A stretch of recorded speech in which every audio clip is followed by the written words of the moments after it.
This is your one and only 𝐵𝑒81 with your daily dose of video goodness, and welcome back to another informational Valheim video. Today we're going to talk about windmills. Let's get to it. So in one of my episodes of my 100-day challenge Let's Play series, a bunch of people commented on my windmill in that series that I had it in an absolutely trash spot, that there was too much stuff blocking it, it wasn't up high, I didn't do something like this, and a bunch of other things, a bunch of varying comments on, I guess, what they assumed was the most efficient setup. And that got me wondering, are they right? Because I have no idea. I've never tested any of this stuff. I honestly had no clue how the windmill worked other than you put stuff in the back and stuff comes out the front, and that's all I knew. So I decided to do a bunch of testing. The first thing I wanted to know was, does the speed of the wind matter? And it does. This has to be moving or this never processes, and we can see that very easily. All I have to do is type in wind, and then we're just going to leave it at 45 degrees. We're going to type in 0.0. Now, this is on a decimal scale. So 1.0 is as fast as the wind will go. And then 0.0 is stop. We put that in. We wait a second. This will eventually stop turning. And we won't see any more like the streaks going through the air like we do when the wind is moving. Okay, there we go. It stopped. Now, if I put something in here and we wait patiently, it never does the thing.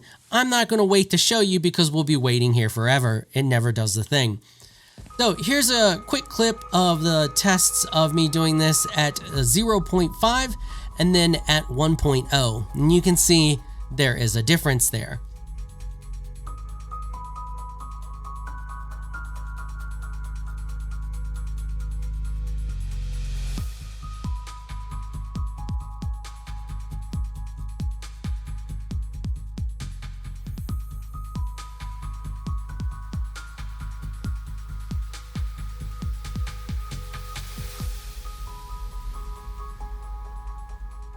The next thing I wanted to test was, does the height matter? Now, I got a bunch of varying results with this, and this ended up taking way longer for testing than I expected it to, because the first windmill I had in this setup that I have here when I was doing my testing was I had it right here. So they were essentially side by side.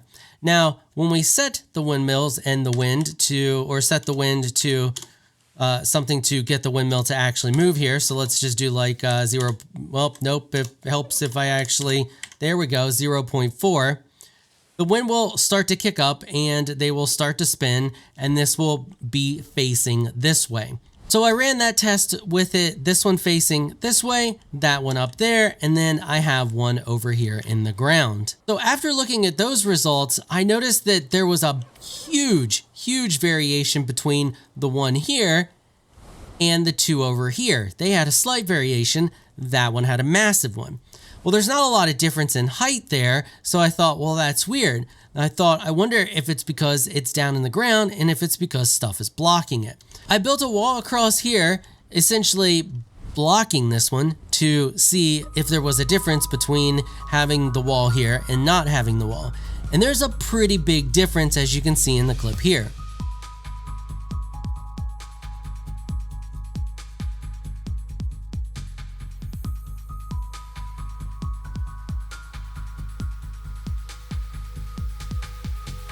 So just to be absolutely sure, I took two readings from this one here, two separate clips, lined them up, and they were the exact same. And when I'm doing these clips, what I did is I go to the frame right where that number changes there from a 0 to a 1, and then as soon as it pops out of the front, so as soon as I see the item pop out of the front, then I stop the clip.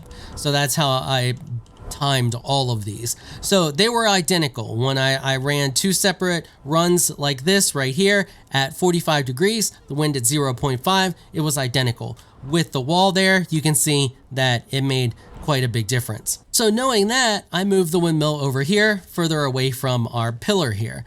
But I still continued to get varying results, even more so when I changed the wind direction. So I was like, that's really weird. So I went over to a mountain, I built this tower here, stuck the windmill on top of it, and I took readings at different rotations and all the same wind speed. Considering the fact that when I ran the one at 45 twice, I got the exact same reading, It's really weird. It makes me wonder what would be interfering with it up here. I mean, it is almost above the trees. There are the little bit of tree tips here, but it's just the tips of the trees, and it's above the trees over here.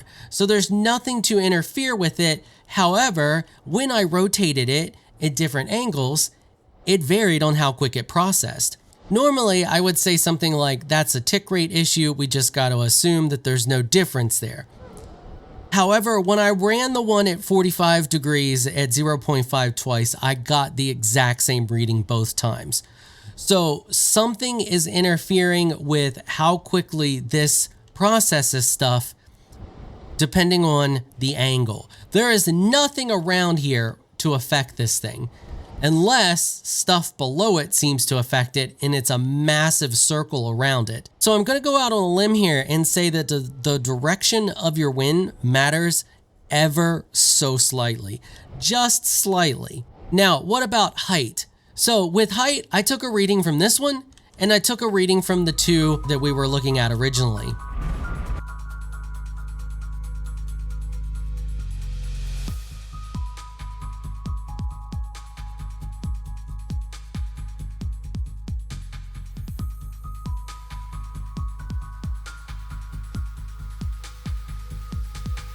So with this, as you can see from the clip, of course the mountain is the fastest, then followed by this one, then followed by this one. And that appears to be because there are things interfering with this one here. And I assume that that's the trees that are over here, because when I was running the tests at the different wind angles for this one, I was getting large variations. So if it was facing this way, it was much slower than when it was facing at the 45 degrees, which is a clear path. As you can see through here, we don't have trees until all the way out here. However, when I faced it at like 220 or something like that, where it was facing backwards, then it was taking much longer for stuff to process. While we are seeing a slight difference when it comes to height, that could also be with how the interference works. Now, I ran them all at 45 degrees at 0.5 wind.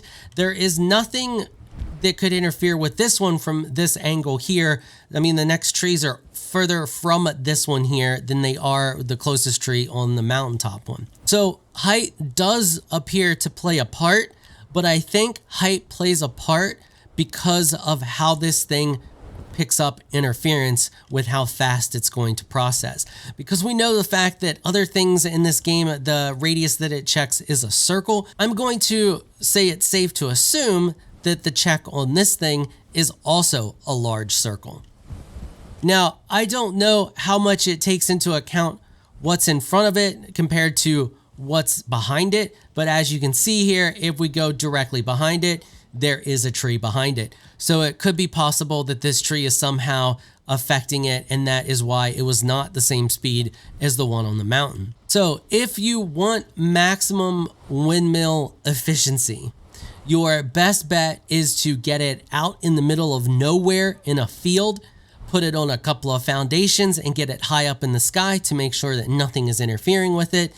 And then of course, wind speed matters. So it's going to process the stuff faster when the wind is blowing quicker. So when there is a storm, you want to go out and make sure that you have it continuously full, because you're going to get much more efficient production than you are at any other time.